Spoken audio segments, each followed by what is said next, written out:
일생 동안 당신이 반드시 읽어야 될 100권의 책 일당백 스테판 츠바이크의 인류사를 바꾼 순간 두 번째 시간 시작하도록 하겠습니다. 지난 1부에서는 츠바이크에 대한 이야기 조금 하고 그리고 이제 두 순간을 봤죠. 동로마 제국의 멸망 그리고 라 마르세즈라는 프랑스 국가를 만든 순간 그렇게 좀 봤는데 또 어떤 순간들이 인류사를 바꿨는지. 아무래도 이제 18세기, 19세기 요 시대 세기가 교차할 때는 프랑스의 존재감이 가장 컸죠. 말 그대로 프랑스 대혁명도 있고 또 말 그대로 세계적 장군 나폴레옹이 나오기 때문에 결국 이번엔 순서는 1815년 6월 18일 워털루의 세계사적 순간 이렇게 나오네요. 워털루. 노래도 있죠. 아바의 노래 워털루. 모르겠어요. 워털루. 네, 그런 노래. 아바가 이번에 다시 재결합회가 활동을 한다고. 아, 그래요? 네. 나이 70에. 네. 그분들 아직 다 살아계세요? 네. 본래 부부였잖아요. 부부인데 두상의 부부. 두상 부부죠. 다 또 이혼하고. 이혼 다 했어요? 네. 근데 다시 합쳤어요? 네. 노래를 위해서 노래만. 그래요. 아바라고 혹시 알죠. 아시죠? 예. 네. 아바 유명한 노래가 맘마미아. 댄싱 퀸. 네. 워털루도 아주 유명한 노래입니다. 네, 그렇죠. 워털루 전투. 여기서 이제 나폴레옹이 패배하면서 그렇습니다. 역사의 뒤안길로 가게 되는 그 순간인 그렇죠. 거죠. 그러니까 결국은 이 전투에서 나폴레옹이 승리했다면 그 이후의 역사는 완전히 바뀌어졌겠죠. 결국 프랑스가 19세기 프랑스의 시대가 열렸을 것이고 영국은 결국 프랑스에서 이제 대륙에서 영향력이 상실되었을 것이고 결국 프랑스가 계속해서 그걸 갔다면 독일이 그렇게 프로이센이 통일되고 이러지는 못했을 것이고 계속 분열된 상태로 남았을 것이고 그렇게 되면 또 1차 세계대전, 2차 세계대전은 또 안 일어났을 수도 있지 않을까 이런 생각도 해보는 거죠.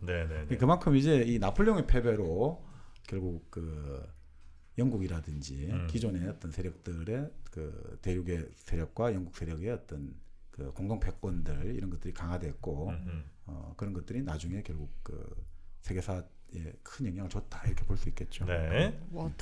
워털루가 어디죠? 벨기에 쪽으로 생각하시면 됩니다. 벨기에 쪽입니다.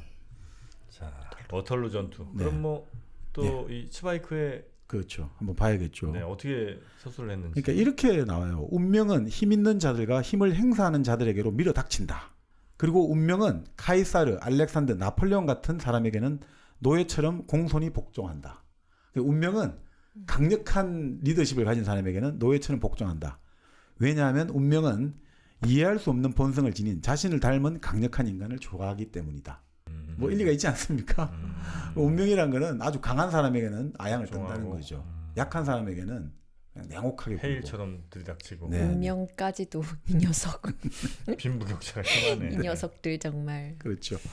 자, 근데 결국 이런 말 하죠. 우리가 뭐 운명은 그렇게 말하잖아요. 그 기회라든지 기회의 여신은 대머리를 하고 있어가지고 그 여신인데? 예. 뭐 그런 이야기가 뒷머리가 없어가지고 앞에 갈 때 확 나오치지 못하면 뒤에 가면 한 걸음 뒤에 가면 뒷머리가 없었기 때문에 잡을 수가 없다. 너무해. 대머리 대담호 회원들 모여. 아니 운명의 여신이 그렇다고 하잖아요. 그러니까 운명의 여신은 뒷머리가 없다는 거죠. 지나간 다음에 잡을 수가 없는 거죠. 앞머리 그러니까 앞에 올 때 바로 탁 낚아채야지 뒤로 지나고 나서 잡으려면 이미 떠나간 버스 손 흔들기밖에 안 된다는 거죠. 보통의 사람들은 어떤 기회가 오잖아요. 그 영웅적인 세계의 어떤 역할을 하는 기회가 올 때 그 돌풍이 밀어올 때 행복해하기보다는 두려움에 떨면서 벗어나려고 한다는 거죠. 대부분 사람이 좀 그런 게 있어요. 자기한테 그렇게 욕망을 원하지만 막상 그 기회가 오면 사람들이 겁을 내는 거예요. 내가 과연 할 수 있을까? 이렇게 해서 사실상 이렇게 그걸 감당을 못하는 경우가 많거든요. 그건 맞죠. 예. 극소수의 사람들 이런 사람들은 갑자기 이제 그거 확 낚아채는 거죠. 절대 나는 놓지 않을 거야. 저는 도망갈 것 같아요. 저는 도망갑니다. 왜? 그래요? 겁도 많고 소심하고 해서. 근데 잡으실 것 같아요. 운명을? 네. 운명의 신 오면 이제 예쁜지 한번 보고 괜찮은데 내 스타일인가? 역시 제정신. 제정신은 아니지. 아니 그러니까 운명의 그 후래는 네. 순응하는 자는 태우고 가고 저항하는 자는 끌고 간다잖아요. 운명의 마차는. 운명에 순응한 사람은 태워가고 운명에 저항하고 맞서는 사람은 그냥 가혹하게 끌고 와버린다는 거죠. 그래 어떻게 저항했을까요? 그 순간은 좀 자, 궁금해요. 이제 이렇게 한번 보시죠. 이제 저는 이제 운명이 마부입니다, 마부. 내가 데려가는 거야. 다. 근데 대머리야. 그럼 어떻게? 자, 이 나폴레옹이 본래 1813년 그 라이프치히 전투에서 이제 졌단 말이죠.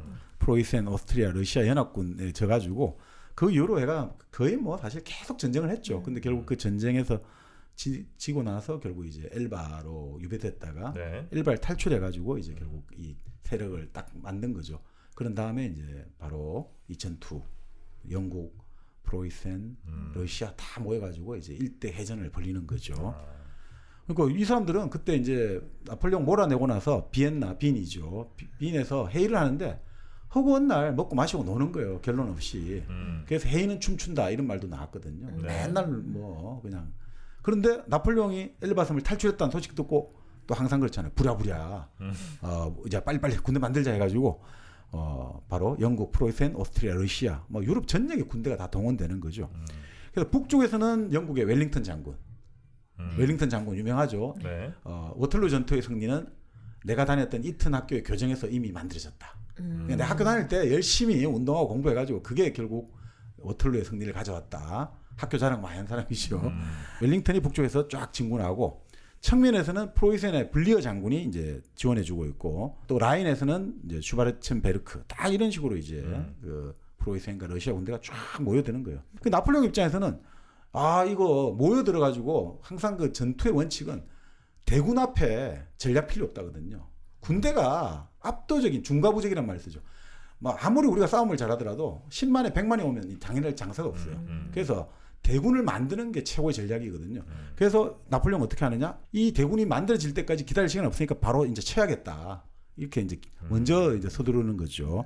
그래서 어떻게 하느냐? 열관한 군대를 이끌고 이제 적을 향해 돌진하기로 한 거죠.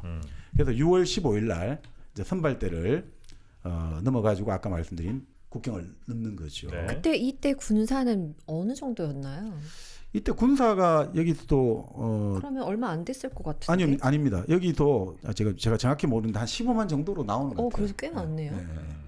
그러니까 그러니까 나폴레옹 군대가 나폴레옹이 엘바섬에 유폐되어 있지만 기본적으로 또 이제 그 당시 만들어 놓은 프랑스 군대가 있고 당시 바로 복귀를 했나? 하여튼 부르봉 왕가 복고를 하고 왕정 복고를 했죠. 그리고 이제 그 지원을 해주는 세력들이 그 군대를 유지해야 되니까 기본적인 구원은 언제든지 그 형성이 되는 거죠. 네. 자, 그래서 이제 국경을 넘어가지고 먼저 프로이센 군대하고 6월 16일 날 첫 전투를 해가 격퇴를 시켜요. 그렇지만 이 프로이센 군대가 전멸당하진 않고 브리셀을 향해 지금 벨기에 수도죠. 브리셀을 향해 이제 퇴각을 하는 거죠. 자, 나폴레옹이 이제 프로이센 군대를 이겼고 나서 이제 영국의 웰링턴을 향해서 이제 두 번째 타격을 가할 대세를 갖춘 거죠. 그러니까 이 사람이 지금 숨을 쉴 틈이 없는 거예요. 왜냐하면 대군이 모이기 전에 빨리빨리 자기가 속전속결을 해야 되니까 지금 자기들이 대군이 몰려들면 이제 병력 수라든지 도저히 상대가 안 되니까 빨리빨리 지금 우리가 각계 격파를 할 수밖에 없다 이거죠. 자, 그런 상태에서 이제 17일 날 모든 군대를 모아가지고 웰링턴이 보루를 구축하고 있는 이제 고지까지 진격에 들어가는 거죠. 자, 이게 그러니까 결국 나폴레옹을 결국 격파하게 만든 천하의 또 그 호족수가 웰링턴이 되는데, 자, 문제는 나폴레옹 입장에서는 웰링턴을 공격해야 되는데 이 웰링턴을 공격하기 앞서 가지고 자기가 먼저 프로이센 군대를 타격했지만 얘들이 지금 도망을 갔잖아요. 네네. 그러니까 이 군대를 먼저 저지를 해가 추격을 해야 된다 이거죠. 왜냐하면 내가 항상 웰링턴하고 싸움하고 있는데 그때 이 프로이센 군대가 돌이치면 난 완전히 당하니까 일단 병력의 3분의 1을 떼가지고 그 맡기는 거예요. 병력의 3분의 1을 떼가지고 프로이센 군대를 추격해라고. 이렇게 해주는 거예요. 그리고 이 명령권을 그루시 원수에게 넘겨주거든요. 그루시 원수라는 장군에게. 근데 이 장군은 참 뭐라고 할까? 이게 그냥 아주 평범한 사람이란 말이에요. 이 사람은. 그러니까 이 사람은 본래 나폴레옹 휘하의 장군들이 미라처럼 뜨거운 사람도 아니고 베르티에처럼 전략가도 아니고 네이처럼 영웅도 아니고 이게 뭔가 영웅이 없어요. 이 사람한테 영웅적인 성과 이런 게 전과가 없어요. 근데 이 사람은 20년 동안 전쟁하면서 특별한 공격 없는데 운이 좋은 거예요. 왜냐하면 상대 그 자기하고 경쟁해야 되는 장군들이 다 그냥 알아서 다 죽어준 거예요. 이집트에 가가지고 뭐 폭염에서 이제 병에 걸려 죽다든지, 오스트리아 전투에 나가서 죽다든지, 러시아 가서 죽고. 그러다 보니까 어떻게 됐습니까? 20년간 전쟁하면서 잘 살아남다 보니까 제일 높은 자리에 온 거죠. 저절로 열린 거죠. 운이 좋았네. 네네. 물론 나폴레옹도 운이 좋은 사람을 장군으로 뽑았다고 합니다만, 자 그러니까 나폴레옹 입장에서 이거 참 이 영웅도 아니고 전략가도 아니지만 그래도 믿을 만하다, 충직하다, 용감하다. 그리고 나머지 뭐 시킬 사람도 없다. 그래서 결국은 막 중간 정도밖에 안 되지만 지금 이 중책을 맡길 수밖에 없다 된 거죠. 네. 자 그래서 6월 17일 오전 11시에 독자적인 지휘권을 넘겨주는 거예요. 자, 내 병력의 3분의 1을 내가 가지고 프로이센 군대를 추격해 가. 그리고 내가 지시하기 전까지는 무조건 내 명령을 받고 이 명령을 무조건 완수해야 되고, 이 새로운 명령은 내가 독자적인 명령은 하지 마. 내 명령만 이것만 따라. 새로운 지시가 전달되기 전까지. 그 사람을 믿지는 않았나 봐요. 근데 이게 참 문제예요. 본래 클라우제비츠가 전쟁론에서 그런 말 하거든요. 이 전쟁을 할 때 근대 전쟁에 3박자가 필요하거든요. 전투를 하는 지휘관, 네. 지휘관, 그리고 바로 전쟁을 할 것인가 말 것인가, 휴전을 할 것인가 말 것인가 결정하는 정부, 그리고 그 전쟁을 이뤄나갈 에너지, 적개심 이런 거, 이걸 공급해줘야 되는 국민. 이 3박자가 맞아떨어져야지 근대 전쟁은 총력전이 된 거예요. 그래서 이기는데 제일 중요한 게 머리가 좋아야 되는 거 있죠. 순발력, 대응은 바로 전투 지휘관이거든요. 네. 우리가 어떤 전쟁이 일어나면 그런 이야기 하잖아요. 전투가 일어나면 5분 내에 모든 작전 계획은 다 살해당해버려요. 모든 작전 계획은 다 무용지물이 돼버려요. 어떤 상황이, 새로운 상황이 나오거든요. 아무리 매뉴얼을 짜내갖고 적이 이렇게 하는데 다 무용지물 돼버리는 거예요. 전혀 예상하지 못한 게 나오고, 적도 마찬가지예요. 여기도 마찬가지예요. 온갖, 그러니까 기존의 매뉴얼이 다 깨지고 그때그때 판단을 해야 돼요. 그러니까 지휘관이 그 순발력과 임경변과 그 판단력 하나가 사람을 죽고 살리게 만들거든요. 전투를. 그렇기 때문에 전투에 임하는 사람들은 정말 거기에 대해서 자기가 책임을 져야 되거든요. 그래서 그 예전에 중국에서도 전쟁에 딱 병권을 주잖아요. 장군에게 3군을 통솔해라. 딱 주면 있잖아요. 왕의 명령도 안 들어요. 그다음부터는. 이 전투의 독자성은 내가 가지고 있는데, 왕이 저 멀리서 지휘해갖고 하면 이 망칠 수 있기 때문에 독자적인 지휘권을 준단 말이에요. 그 정도로 이 현장에서의 어떤 이걸 인정해 주거든요. 야전사령관의 지휘권을 인정 안 해주면 망한다고 보거든요. 여기서는 나폴레옹 입장에서는 야, 너는 프로이센 군대만 쫓아라고 명령을 내려준 거예요. 그러니까 이게 참 확실하고 단순한 명령이라서 이런 사람들은 맞긴 맞는데 진짜 양날의 칼이죠. 왜냐하면 그렇게 하는 동시에 얘가 그 순발력이 없다는 걸 알기 때문에 본대하고 항상 연락은 취해야 돼. 그러니까 본대가 항상 너를 따라갈 거다. 그러니까 명령은 하여튼 있는 대로, 내가 내린 대로만 집행해라. 이렇게 된 거죠.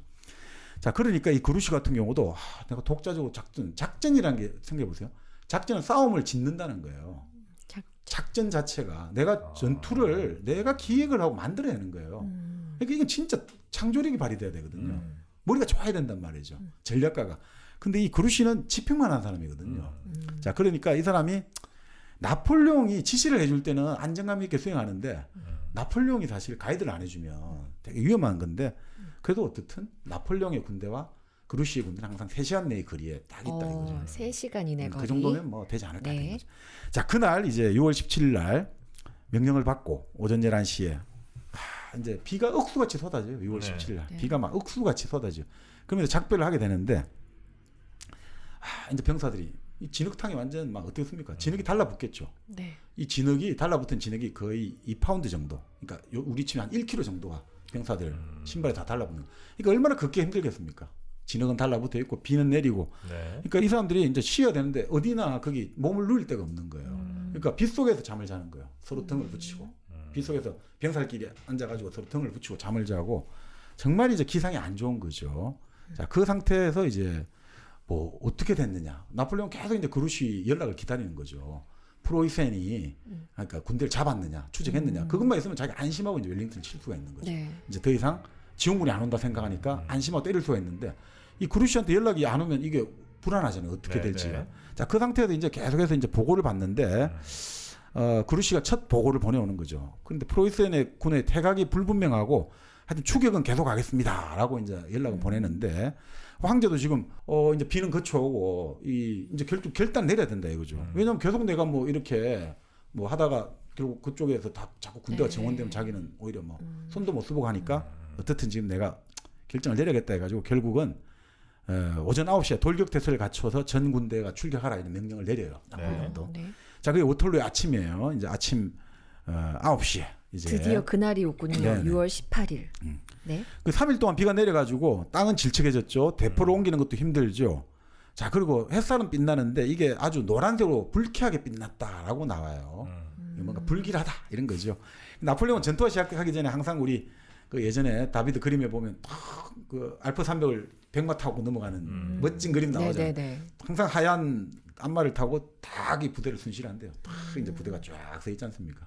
그러니까 옛날에 보면 재밌는 게 그렇잖아요. 그때 이 나폴레옹 부대만 할 때도 전부 다 빽빽하게 줄 서가지고 긴 칼같이 총 길다라 해고 착착착착 가잖아요. 네네. 그러니까 그때 볼 때 좀 저도 저러면 다 죽는 거 아니야?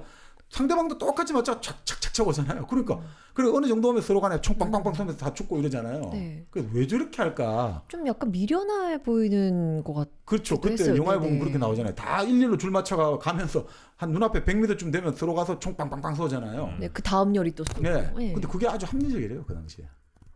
왜냐하면 이게 총이 그 당시 여러 가지 이게 길고 이게 요즘처럼 빵 나가고 이런 게 아니라 이 총을 이래 쏘면 저 방향으로 가고 해가지고 자칫 잘못하면 옆에 좀 대열을 넓게 잡으면 서로가 총질을 할 수 있대요. 아군끼리.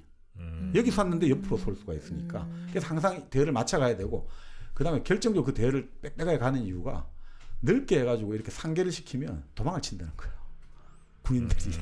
그러니까 딱 해가지고 도망 못 치게 하는 게 또 목적이에요. 사망률이 워낙에 높으니까 죽고 싶지 않을 거 아니에요. 그렇죠. 그렇죠. 그래서 이제 빵빵빵빵 이렇게 가는 거죠. 네. 맨 앞줄은 무슨 죄야? 그 다음 줄은 어떻게 앞에 다 죽는데, 그죠? 그러니까 이게 너무 확정인데. 그러니까 이 전쟁에서 지휘관에게 왜 예전부터 적결 처분권을 내리냐? 바로 사형을 할 수 있는 권리를 주는 거잖아요. 전진 앞으로 하는데 돌격 앞으로 하는데 돌격 앞으로 다 죽잖아요. 총알 날라오는데 근데 안 나가면 어떻게 됩니까? 뒤에서 영리. 그러니까 총을 쏴 죽을 수 있는 권리를 주는 거예요. 말 안 들으면 무조건 적결 처분하는 거예요. 그러면 군인들 병사들은 어떻습니까? 이래 죽으나 저래 죽으나 나갈 수밖에 없는 거죠. 여기 총 맞아 죽으나 그냥 앞으로 나가서 죽는다 이거죠. 네. 하여튼 이렇게 이제 쭉 가는 거죠. 그래서 이제 결국 11시에 이제 영국군에게 이제 언덕에 있는 영국. 그러니까 이게 제가 알기로 이제 몽생장 전투죠. 이 네. 워털루 전역에서 결국 이제 이걸 결정지은 전투가 몽생장. 몽 들어가면 이제 산인데 네. 몽마르트 할 때 몽블랑 하얀 산 이런 뜻이죠. 몽블랑 많이 필요하면 하얀 산이에요. 몽생장이면 생장에 그러니까 성스러운 장산이네, 그죠? 세인트가 아마 생이겠죠. 뭐 그럴 수도 있겠네요. 네. 예. 그러니까 그럴 수도 있겠네요. 예. 이해 됐어요, 안 됐어요? 잘 안 되는데요. 몽생장이잖아요. 용생장. 그러니까 몽은 산이고 네, 산. 생은 세인트. 세인트. 성 성스러운 언덕이다 뭐, 뭐 그런 거겠죠. 예.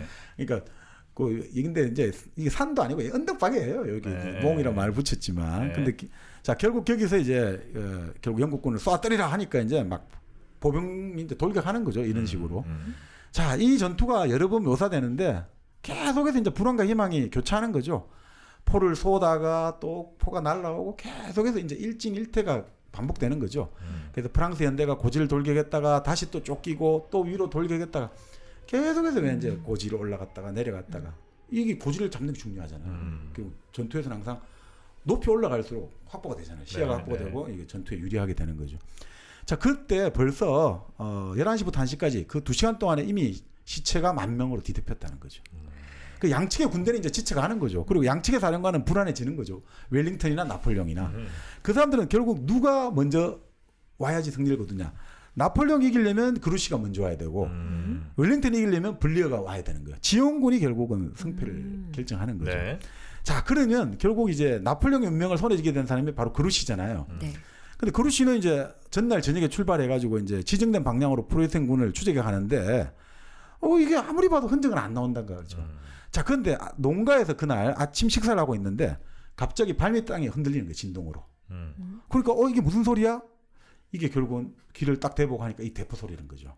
그러니까 이게 한 3시간 정도 거리니까 이 대포가 막 뭐 몇천 발씩 날아가면 소리가 진동을 할 거 아닙니까? 자, 그래서 장교들이 인디언 방식으로 땅을 탁 엎드려 보더니 이건 대포 소리입니다. 이 방향은 저쪽입니다. 자, 그러니까 이게 몽생장에서 들리는 대포 소리고 이 워털루 전투가 시작됐습니다. 그러니까 이제 대책을 논의하자.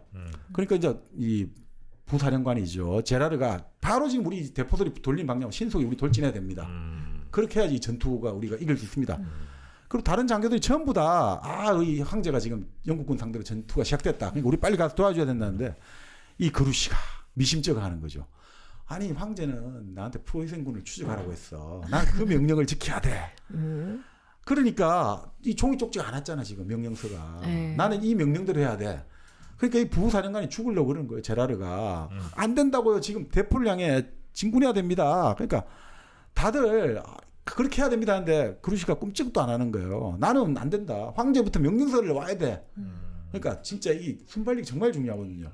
물론 이제 현대전은 또 다르죠. 현대전은 같이 이제 항상 시간을 맞춰야 되니까 반드시 명령 이거 같이 딱 시간에 맞추고 맞는데 자 그러니까 이 장교들은 이제 실망하고 이거 어떻게 하지 하는데 부사령관 제라르가 마지막으로 이제 협상을 이제 요구하는 거죠. 뭐냐면 그러면 내 부대 일부만이라도 내 기병하고 기병들 지금 빨리 기동력 좋으니까 빨리 여기만 해도 저쪽 전장터로 좀 건너가게 해달라. 그루시가 좀 숙고를 한단 말이죠. 요때만 이 말을 들어줬더라도. 그것도 안 보냈어요? 그런데 결국은 이때 이 불멸의 순간이죠. 진짜 이 순간. 근데 이 사람은 어떻게 하느냐. 내가 용기를 내어서 과감하게 아니야 지금 이 대포소에 들리고 이걸 뭐 명령에 불복종하고 가야 되느냐 해야 되는데 이 사람은 결국 아까 말해 지휘관의 핵심은 자기가 스스로 주체 판단을 해야 되는데 주체성이 없잖아요. 그래서 여전히 난 명령만 복종해야 될 거야. 내 정해진 명령에 복종할 뿐 운명의 외침엔 따르지 않는다. 주체성이 없는 인간은. 지휘관은 있잖아요. 이러면 안 되거든요. 이 우리가 현대사에서 유명한 전투가 6.25 때 장진호 전투라는 게 있어요. 네, 요즘 중국에서 난리가 났죠. 네. 영화도 나왔죠. 네, 애국 마케팅한다. 네. 근데 뭐 장진호 전투는 뭐 객관적인 전사로 보면 거기서 미군이 철수한 거는 중국군이 자기들 승리를 하는 거는 인정하는데 또 마찬가지로 그 장진호 전투에서 많은 숫자로 포위되어 있는 미군이 그래도 성공적으로 퇴각을 마무리했다는 것은 상당히 또 평가할 만하거든요. 근데 문제는 그 장진호 전투도 알몬드 장군, 메가드 사령부의 메가드 핵심이었던 알몬드가 계속해서 위로 이제 진군을 한 거예요.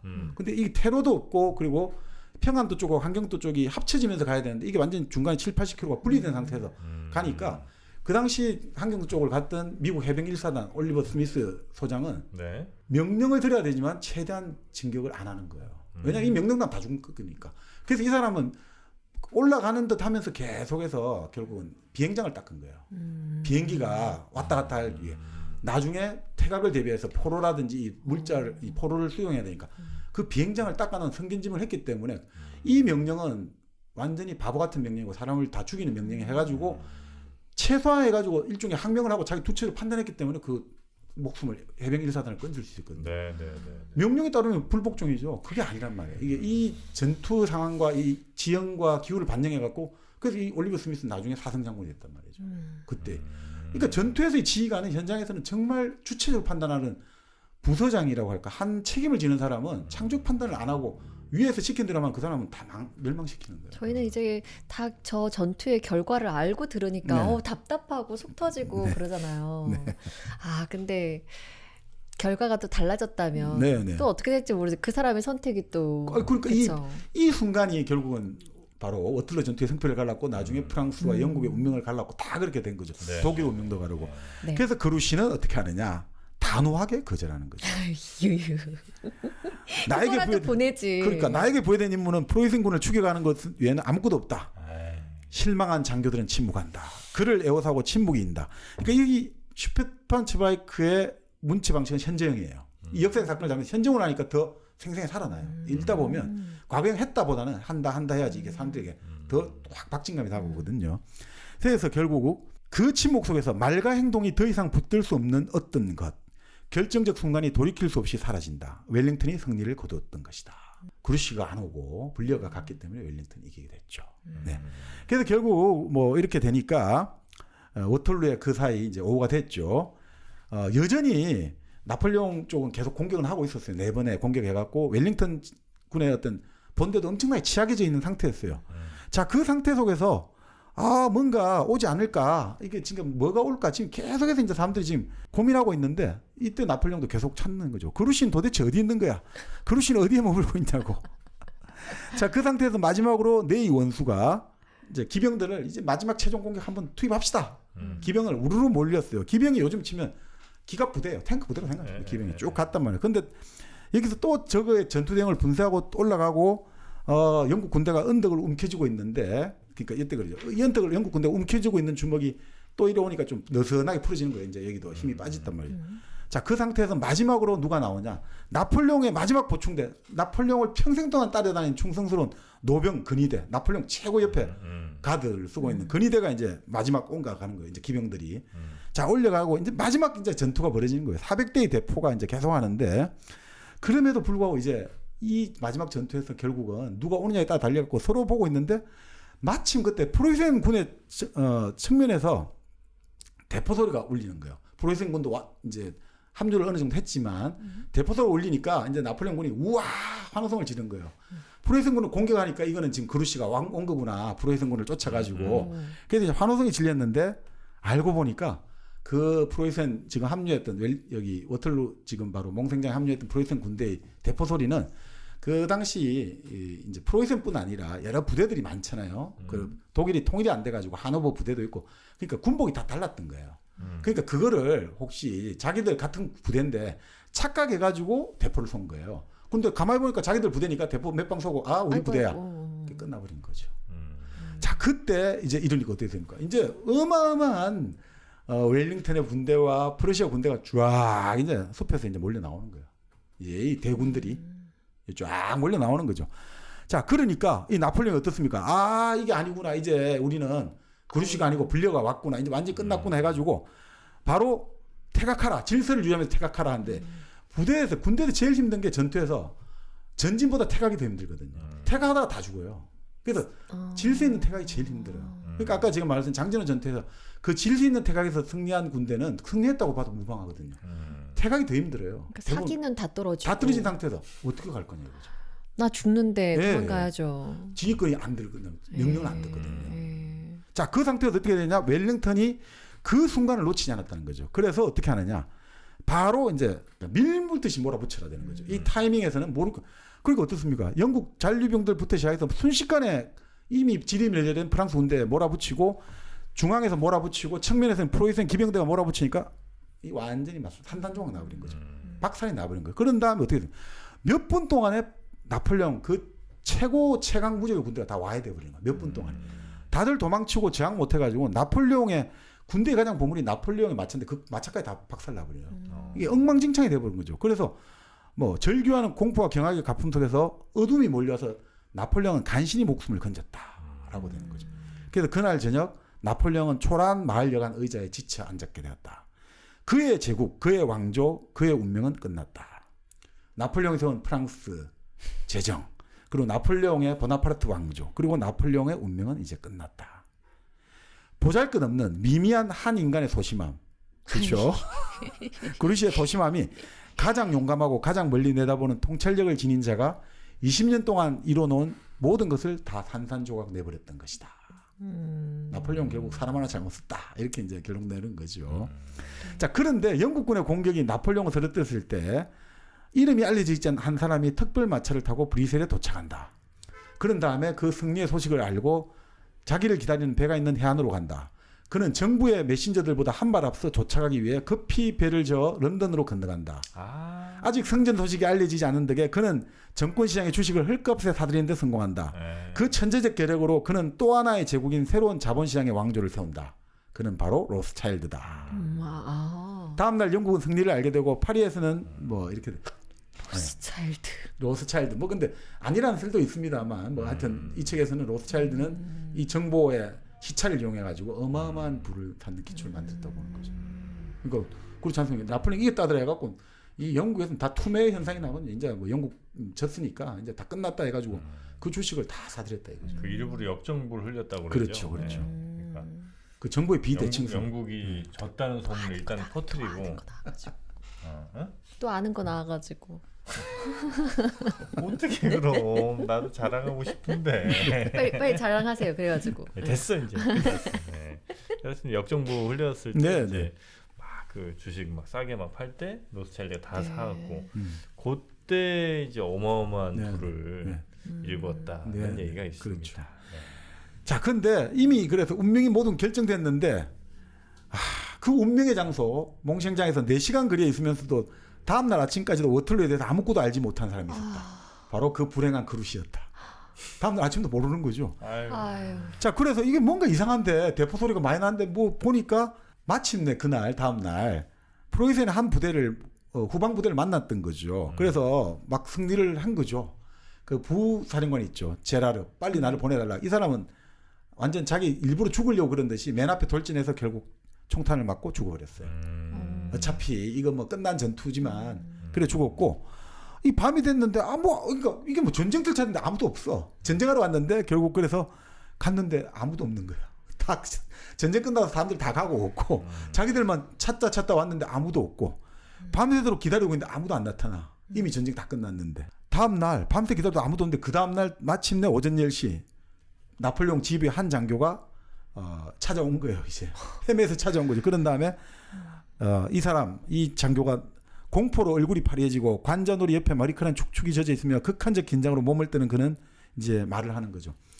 이제 더 이상 황제는 존재하지 않습니다. 이제 황제의 군대는 없습니다. 프랑스는 멸망했습니다. 라고 이제 말을 하는 거죠. 왜 한 명 자기가 전령을 보내거나 할 생각은 안 했을까요? 그죠? 뭐 그렇네요. 네. 진짜. 네. 어쨌든 자, 그러니까 이 어떻게 됩니까? 이제 뭐 장교들이 얼마나 그렇게 했습니까? 네. 땅을 치고 이 군대를 가지고 그 나폴레옹 군대 전력의 30%를 가지고도 33%를 가지고 우리는 총 한 방 못 쏴보고 지금. 자, 그럴 때 이제 그루시는 그의 놓쳐버린 순간 이후에 이제 자기의 모든 군사적 재능을 발휘합니다. 이미 게임이 끝나고 나서 어떻게 하느냐? 진짜 이제 사력 있고 유능하고 통찰력 이런 걸 다 발휘해야죠.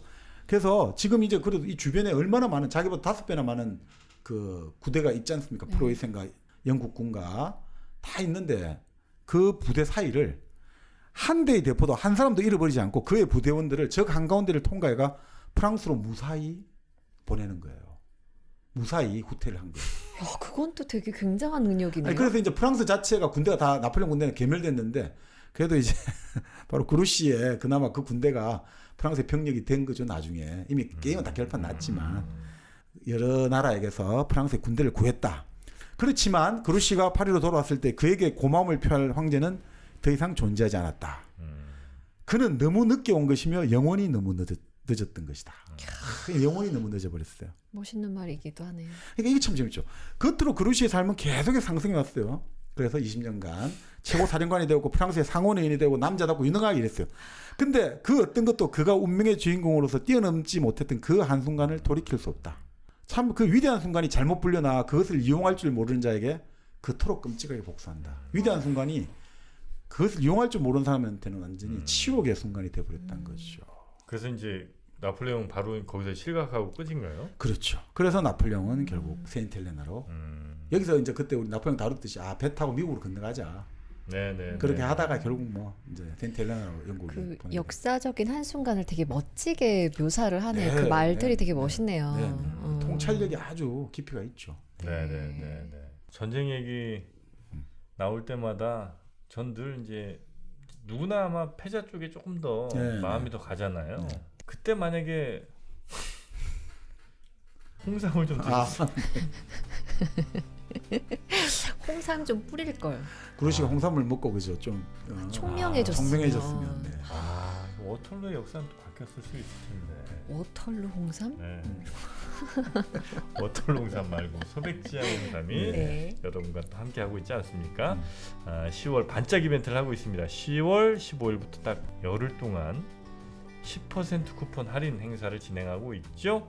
기존의 모든 회원님들 그리고 신규 회원가입 해주신 분들에게 모두 10% 할인 쿠폰을 발급해드리고 있으니까요.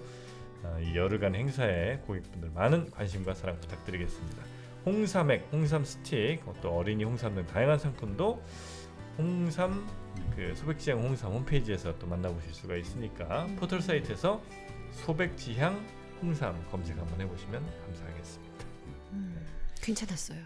자, 이번에는 이제 또 세계사에서 아주 중요한 시기가 있죠. 미국 서부 개척을 한순간에 앞당겼던 그 미국의 금광 골드러시 시대 있지 않습니까? 네. 그 골드러시 시대에 자기 땅에 금광이 다 있었던 거예요. 그래서 세계 최고의 부자가 그 순간이 되었다가 정말 운명의 반전을 맞은 사람이 있거든요. 이것도 날짜가 있어요? 네, 이거는 이제 1848년 1월로 나오죠. 어. J.A. 서트라고 하는데 이 서트라는 사람, 이 사람은 정말 저는 여러 운명을 봤는데 이렇게 운명이 롤러코스터를 타는 사람은 처음 봤어요. 아 그래요? 네. 아 너무 재밌다. 네. 너무 재밌을 것 같아, 그죠? 금광이라니? 금광. 그 사실은 그래서 1849년이 있죠. 그때 사람들이 가장 금을 지체로 많이 가가지고 그 사람들을 포티나이너스라고 불러요. 1849년에 금을 찾으러 간 사람들. 그리고 포티나이너스라는 그 풋볼 미식 축구 팀이 있잖아요. 거기서 나온 거예요. 예. 그리고 그래서 그 샌프란시스코에 그때 금이 그리 많아가지고. 그래서 중국 사람들은 샌프란시스코를 지금도 공항에 가면 우리 샌프란시스코를 중국말 그 한자로 할 때는 금산이라고 불러요. 금산. 금산. 금이 하도 많이 나는 동네라고 금산이라고 불렀어요. 지금도 금산이고. 근데 이제 1848년 9년에 금이 많아서 샌프란시스코를 금산에 불렀는데 19세기 후반에 호주 멜버른이 있죠. 네. 멜버른에 또 금바람이 불었어요. 네. 그래서 이제 샌프란시스코를 구금산이라고 부르고 옛날 금산이고 멜버른은 신금산이라고 부르는 거죠. 중국 사람들이. 네네네. 그래서 지금도 국정원 가면 그거 있잖아요. 그 이제 중국 한자로 이 표기 나올 때 구금산 하면 샌프란시스코 행인 거예요. 그래요? 신금산 하면 멜버른 이렇게 생각해요. 우리나라에도 금산이 있습니다. 네. 금이 진짜 나왔어요? 아니 거기 이제 금산 인삼이 유명하죠. 네네. 아 그래요? 네. 네, 그리고 그 깻잎 추부 쪽. 네, 거기도 이제 금산이. 네네. 네, 대전 옆에 있고요. 네. 금문교가 그래서 금문교인가? 골든 브릿지죠, 거기는. 예, 그러니까 그때 샌프란시스코가 워낙 유명했으니까 그 금이 상징되는 수도 있겠네요. 네. 그리고 멜번 그쪽에 이제 또 골든 코스트가 있지 그렇죠. 않습니까? 네, 네. 자, 아는 것도 막 나오기 시작하죠. 네네네. 네. 네. 자, 그래서 이 엘도라도 말 그대로 금이 흐르는 땅인데 네, 그 J.A. 서트라는 사람입니다. 자, 이 사람은 어떤 사람이냐면 본래 바젤 스위스 사람이죠. 바젤 근교가 이제 고향인데 자기 동네 살다가 여러 가지 이제 파산도 하고 도둑도 하고 위조도 하고 이러다 보니까 결국 미국으로 도망을 친 거죠. 네. 1834년에. 도둑이었어요? 네.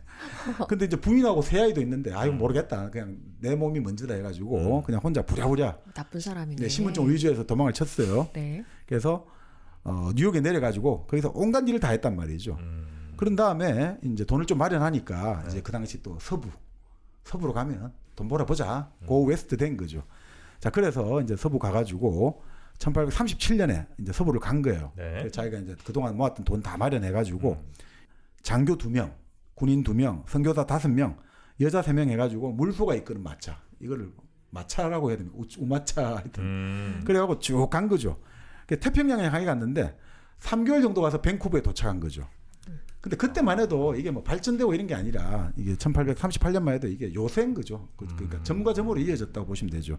아직까지도 여러 가지 선주민들, 인디언들이 많이 활동할 때니까. 네. 근데 뭐 같이 간 사람들은 장교는 막 그냥 가다가 재미없다고 떠나고 선교사도 더 이상 못 가겠다 그러고 여자 3명도 가는 도중에 영양실조 죽어버리고. 아이고야. 정말 그 가는 행렬이 그 당시만 해도 정말 모험을 건 모험이에요. 목숨을 건 모험이었죠. 아니 그 거리가 뭐. 네. 몇천 킬로잖아요. 네. 자, 그런데 이 사람은 이제 밴쿠버에서 야, 여기서 일자리 구해. 우리 일자리 줄게 하는데 아이, 내가 뉴욕에서 올 때 뭐 일자리 구하려고 왔나. 그래서 자기가 이제 여기 안 있을래 해가지고 배를 타고 내려가가지고 이제 샌프란시스코 그 당시 버려진 땅이었대요. 1838년만 해도. 그래서 이제 이 땅에 가가지고 그때는 뭐 아주 황폐하고 뭐 별것도 아닌 땅이니까 자기가 어디를 갔냐면 당시 캘리포니아의 어떤 주도였던 몬테레이로 가가지고 주지사한테 딱 자기 자신 소개하면서 내가 이 땅을 경작지로 만들려고 한다. 그래서 내가 뭐 사람들 데려와서 이 멋진 타운을 요즘 지금 내가 신도시 개발을 한번 해보겠다. 딱 프로젝트 개발, 부동산 개발하겠다고 하는 거죠. 자, 그래서 내가 새로운 노이 헬베티엔, 새로운 스위스를 만들겠다라고 이제 제시한 거죠. 자, 그러니까 주지사가 왜 이름을 노이 헬베티엔, 새 스위스라고 짓냐? 저는 스위스 사람이고 공화주의자거든요. 알았다. 당신한테 10년간 독점 권한을 주겠다. 뭐 그런 거 있잖아요. 네네. 지자체가 독점 개발권 줄게. 되게 쉽게 주네. 그냥 줬다는 거예요. 개발이익 너가 다 가져. 이렇게 준 거예요. 여기 또 개발이익 다 가져. 이렇게 된 거죠. 자, 그래서 10년간 주니까 그때만 해도 땅이 뭐 사람도 없잖아요. 네. 그러니까 뭐 차지하는 사람이 다 임자였다. 뭐 이런 게 생각하십니다. 그 당시 미국의 법률에 어느 정도 기본 땅을 나눠줬잖아요. 서부 개척하고 이러려고 네네. 오면 기본 땅을 나눠준 데가 유럽에서 많이 왔죠. 자, 그런 상태에서 1839년에 이제 사람들 데리고 와가지고 이제 그 건설을 하는 거죠. 건설할 때 이 사람들 간단해요. 숲을 다 태워버려요. 불화살 날려가지고. 화전이에요, 완전. 그러니까 이게 우리 쪽 사람들하고 이제 동양의 일본, 한국, 중국 사람들은 숲을 그렇게 불 지르고 이런 개념은 되게 무서워하거든요. 산신령이 노한다라든지 그런 개념인데 여기는 그냥 숲을 태워버려요.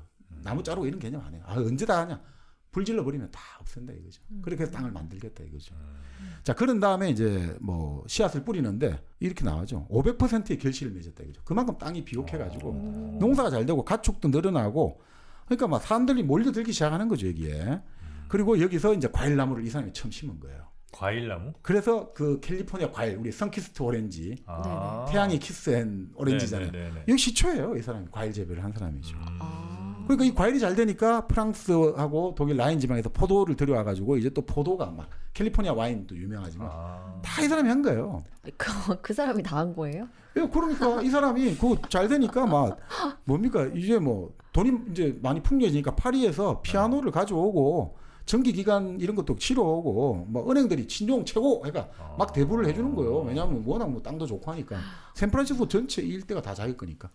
그러니까 나이가 45대 갖고 아우 이제 뭐 완전히 기반 잡았잖아요. 그러니까 이제 14년 전에 자기가 버렸던 가족들이 생각나는 거죠. 그래서 아내하고 새 아이를 자기 이제 왕국으로 데리고 온 거죠.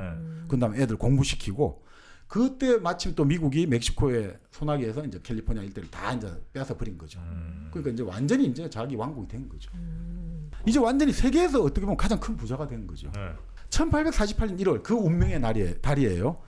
자기가 그 제재소를 지으려고 하는데 그 제재소 나무 제재소를 갑자기 목수함이 흥분해 갖고 달려온 거예요. 예약을 하고 자기를 만나는데 갑자기 막 문을 벌컥 들어오더니 아 지금 좀 급하게 이야기해야 된다. 그래서 자기 좀 불쾌했지만 뭐 왜 그러냐 하는데 갑자기 주머니에서 노란 알갱이를 보여주는 거예요. 금이에요. 네. 지금 내가 땅을 그거하고 하는데 사금이 막 나오더라. 아 그래? 그러면 좋아 침묵해? 다 말 안 해야 돼? 이런 다음에 이제 자기가 이제 자기 땅에서 난 거니까 다 자기 거잖아요. 그러니까 이 사람은 진짜 하룻밤 사이에 세계에서 가장 큰 그 일대 금이 다 지 거잖아요. 자기 땅이니까. 그런데 그럼 가장 부유한 사람이 됐잖아요. 이 세상에서. 네. 근데 이 사람은 이 땅에서 이 지구에서 가장 가난하고 가장 비참하며 가장 절망적인 거지가 돼버렸어요. 그날요? 그 이후로 일주일 후에 그 비밀은 누설된다. 한 여자가 지나가는 어떤 사람에게 그 이야기를 해주고 그에게 금 알갱이를 주었다. 지나간 과객이 야 우리 이제 부자 된다. 여기서 금 나왔어. 이 이야기를 듣자마자 서트의 농장에 있던 모든 일꾼들이 일을 그만둬 버린다. 철물공들은 대장간에서 달려나오고 양치기들은 양떼들부터 달려나오고 포도 농꾼들은 포도밭을 떠나고 군인들은 총을 내던지고 모두가 채와 남비를 가지고 제재소가 있는 곳을 향해 뛰어간다.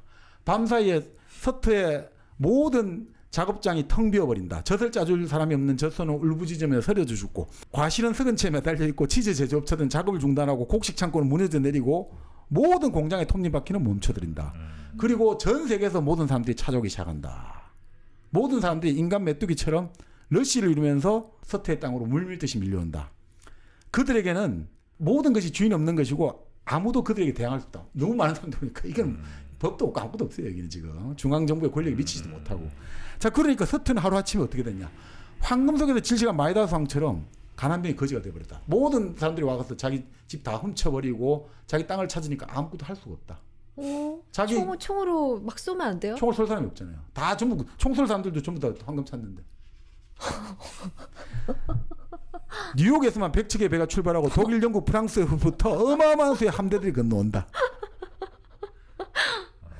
그러니까 이 샌프란시스코가 어마어마하게 이 이름이 이제 다 사라진다. 새 스위스라는 그 이름도 사라지고 요한 아우구스트 서트는 파산한 채 그 거대한 브라이샷을 바라본다. 자기 하인들을 불러가 금을 치는데 모두 다 자기의 곁을 떠난다. 그래서 자기는 어떻게 하느냐. 그래 너희 놈들 잘 먹고 잘 살아 하고 나서 자기 가족들을 데리고 정말 거기서 외딴 농장인 에레미타제 농장으로 간다.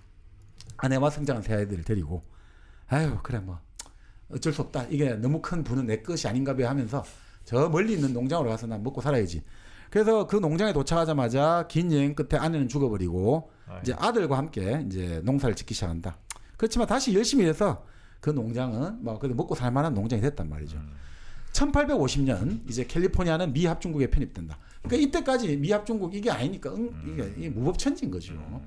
자 그러니까 이제 어떻게 됩니까? 이제 혼란은 통제되고 법이 권리를 찾죠. 자 그래서 요한 아우구스트 서트는 이제 법정에 나선다. 샌프란시스코 자기가 잡은 모든 땅은 법적으로 내 것입니다. 그러니까 이제 소송을 하는 거죠. 자, 요한 이 서트가 자신의 농장에 거주했던 17,221명을 고소합니다. 그들에게 도둑맞은 땅을 복구해 줄 것을 요구합니다. 그리고 캘리포니아 주정부에 대해서 내가 건설한 도로, 수로, 교량, 제방, 재분 공정 이거 2,200만 달러를 요구해. 1,850년. 그 당시 2,000년. 요즘으로 치도 240억쯤 되잖아요. 지금부터 몇 년 전입니까? 70, 80년 전이니까 그러니까 요즘으로 치면 몇 조 이상 되겠죠. 네. 자, 그리고 미합중국에 대해서 그러니까 농장에 거주했던 17,000명한테는 따로 그거 고소하고 가고 캘리포니아 주정부에 대해서 2,200만 달러. 요즘 주면 몇 조. 또 미합중국에 대해서 채굴된 금에 대한 지분으로 2,500만 달러. 또 몇 조. 자, 그래서 이 재판을 원만하게 끌어가기 위해서 큰아들 에미를 워싱턴으로 보내 법률 공부를 시킨 거예요. 변호사 만든 거죠. 자, 그런 다음에 새로운 농장에서 얻는 수익 가지고도 전부 이 재판 비용을 쓴 거죠. 4년간. 그래서 마침내 1855년 캘리포니아 판사, 최고위 판사 톰슨은 서트가 그 땅에 대한 완전하고 정당함에 침해될 수 없는 권리가 있다고 인정한다.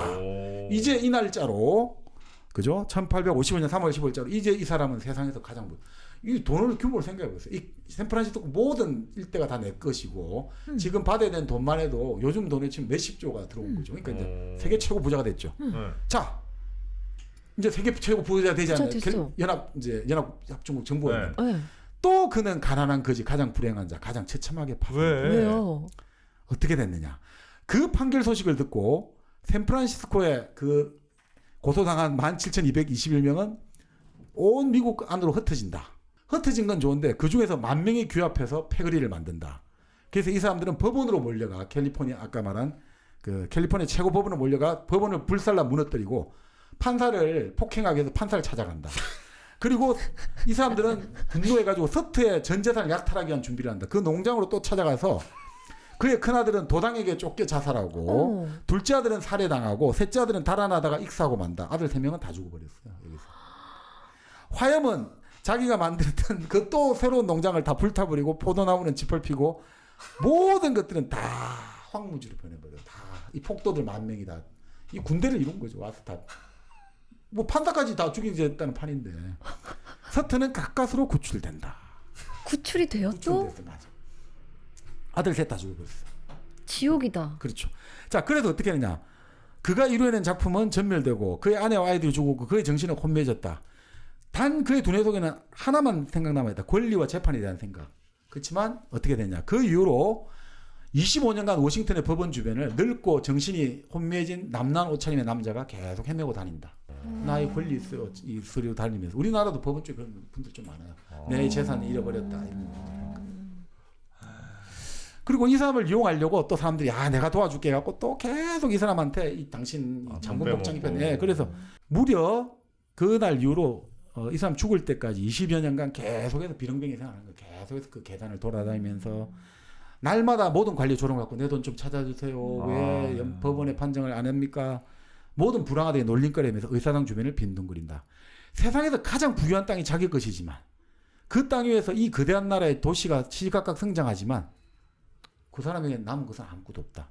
마침내 1880년 그는 자기를 구원해주는, 이 사람은 구원된 거죠. 심장마비를 맞이하고 그 의사당 계단 위에서 죽게 된다. 어디 계단이요? 의사당 계단, 국회, 캐피탈 힐, 미국 국회 의사당 계단. 그의 주머니 안에는 그와 그의 상속인에게 지상의 모든 법에 따라 세계 역사상 가장 거대한 재산에 대한 청구권을 보장해주는 판결문이 들어있었다고 한다. 판결문 들어있으면 뭐예요? 집행이 안 되는데. 뭐 자손도 없고. 예, 지금까지 아무도 서트의 유산을 요구하지 않았고 어떤 후손도 청구권을 신청하지 않았다. 여전히 샌프란시스코는 서 있고 주인 없는 낯선 이들의 땅 위에서 완전한 한 나라가 서 있다. 여기에서는 권리를 주장하지 않는다. 그러니까 이게 참 어떻게 보면 이 서트의 운명은 미국이란 땅의 운명 같아요. 미국이 사실은 어떻게 보면 그 선주민들을 다 죽이고 그 땅을 빼앗아간 약탈이잖아요. 이 약탈의 역사가 사실 반복되고 있는 거거든요. 이 서트의 운명도 미국 역사를 그대로 반복하는 것 같아요. 그러네요. 네. 어떻게 보면 듣다 보니까 네. 거기 선주민들이야말로 그냥 원래 우리 땅이었는데 갑자기 어느 날 막 사람들이 몰려와서 금 가져가고 뭐 다 빼가고 하는데 누구한테 얘기해도 그거 뭐 들어주는 사람도 없고.